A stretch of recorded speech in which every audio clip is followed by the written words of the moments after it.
And hello everyone, how is everyone doing? It is Peter Sam the Narrow Gauge Engine here, and in today's video is episode 2 of Rating the Railway series. Let's pull these bad boys out.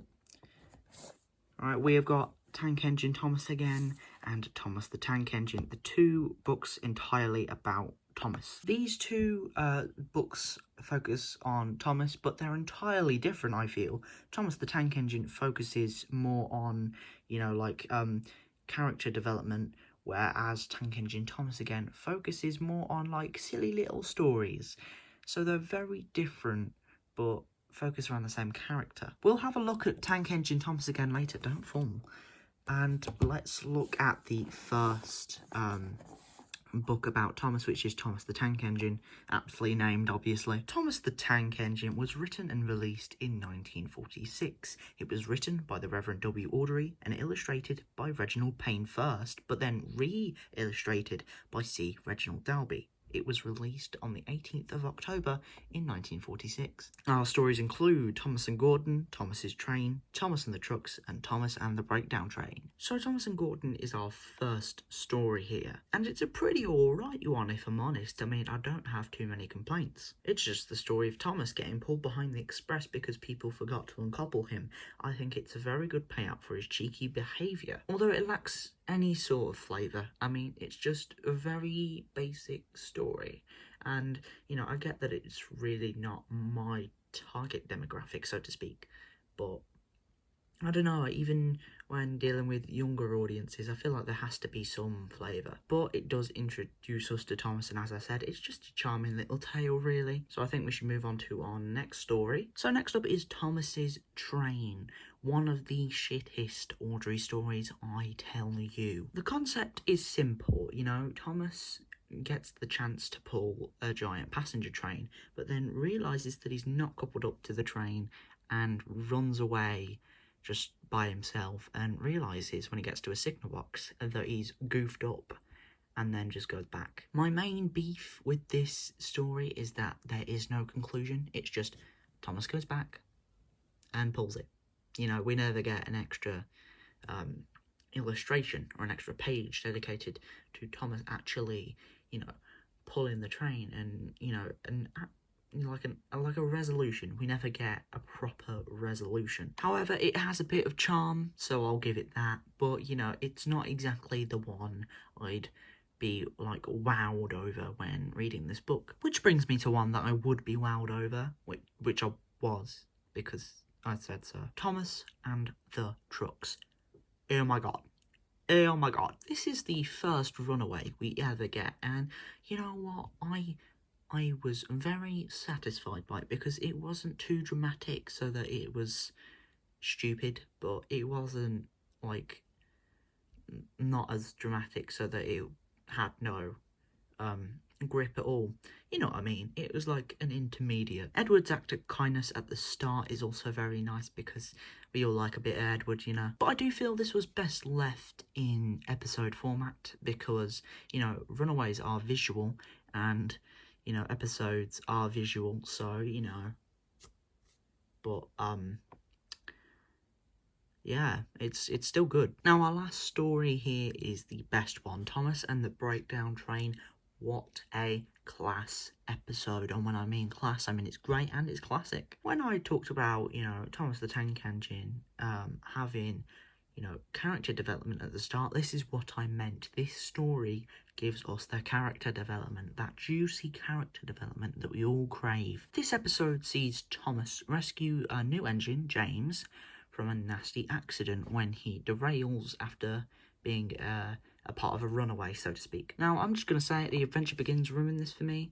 I do not like the Adventure Begins iteration of the runaway at all. Thomas is not a bloody superhero. Why are they trying to paint him as this, like, god, this Adonis? That's what irritates me. He catches up. How, first off, you know, I mean, his top speed's like 45 miles per hour. Where's the realism? And, you know, it was best left to the story. I mean, the story and the episode are so much better than, the actual film around it. But yes, this episode gives us the reason why we should like Thomas. He saves James. He teaches the trucks a lesson. He helps out. He's a good engine morally, so to speak. He has good morals, and that is why we root for him. I think when we look at the TV show, it's sort of hard to tell why we root for him when we look at seasons like season 13, season 10, season 12, all of those seasons really do paint Thomas in not a very nice light, really. But this, if we go back to this episode in season 1, this is why we like him. He has good morals. He's a good person. Train person? I don't know train pronouns. But now let's move on to Tank Engine Thomas again, the 4th volume of the Railway series. And I think you'll be surprised about how difficult it is to choose between the two. Tank Engine Thomas again was written and released in 1949, written by Wilbur Awdry, of course, and illustrated by C. Reginald Dalby. It was released on the 31st of December of 1949. Our stories include Thomas and the Guard, Thomas Goes Fishing, Thomas, Terence and the Snow, and Thomas and Bertie. So our first story is Thomas and the Guard, and oh boy, we're starting off with a stinker, aren't we? This is just Thomas's train, but with people and on a branch line. I mean, the similarities. Thomas's impatience causes him to leave behind an important part of pulling a train. In Thomas's train, it's the train, and in Thomas and the Guard, it's the guard. And then when he gets to a signal box, he realises that he done goofed, and the problem is resolved shortly. It's the same bloody thing. So therefore, when we get to the ratings in a minute, you'll see that they're the same. They're the same. They've got the same rating. That's because they're the same thing. The funny part is they don't even really try to dress it up. I mean, it is the exact same formula, and it's just a slight alteration and a location change. Same main character though. All in all, it is an alright story, but the similarities between that and Thomas's train, just and Thomas's train came before, so I'm led to not really like Thomas and the Guard as much as Thomas's train. So our next story is Thomas Goes Fishing, and what a quaint little story. It has charm, it has pizzazz, it goes somewhere that we haven't really ventured before.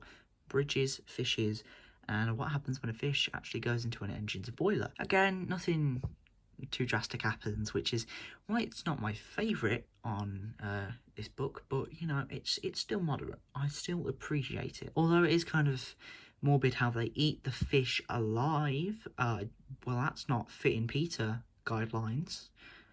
I don't care about PETA though, so I guess this is okay. It's still kind of dark though. I have nothing much really to say about this one. I just like it because it has a bit of charm and it goes somewhere that we don't really tend to think about when we think about trains. So next up we have our joint best story in here. Yes, I said joint because the next one is also just as good. Thomas, Terence and the Snow. Now, I mean, I don't really have to explain how much I love Terence anymore because you all know Terence has got a soft spot for me. It's just, he's so cool. Although I feel like the episode did this concept, this story more justice, so therefore I didn't rate it too high. And also Thomas's arrogance is just like up there, isn't it? I mean, he's just a bellend. He's a bellend. I don't like him. He's not nice. He's a knob. But yeah, nothing much really to say about this one. I just like Terence and I think Thomas is an arse. So next story, our 4th and final story, is Thomas and Bertie.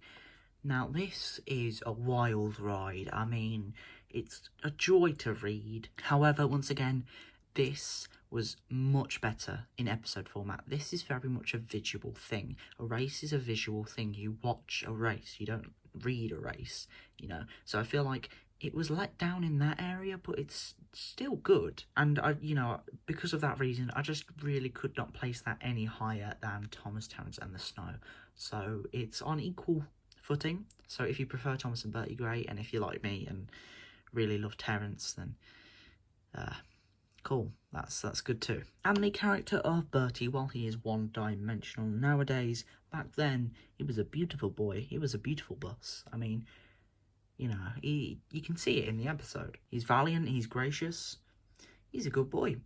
So I think now that we've discussed all of our stories for today, let's move on to our final ratings. So our final rankings are as follows. Thomas and Gordon with a 2 out of 5. Thomas's Train with a 1.5 out of 5. Thomas and the Trucks with a 3 out of 5. Thomas and the Breakdown Train with a 3.5 out of 5, giving us the total of 5 out of 10. Tank Engine Thomas again, however. Thomas and the Guard, 1.5 out of 5. Thomas Goes Fishing, 2.5 out of 5.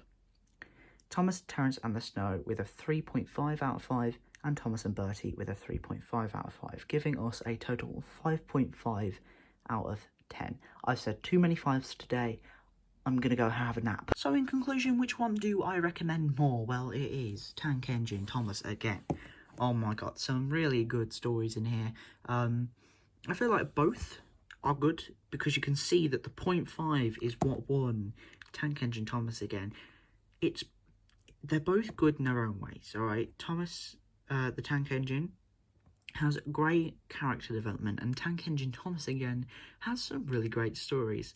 So I think that both of them are worth a read. I rarely say that they're not. But yeah, I think that both of them are worth your time because they're both just amazing, you know? So thank you all for watching, and I'll see you all in the next one. Bye-bye.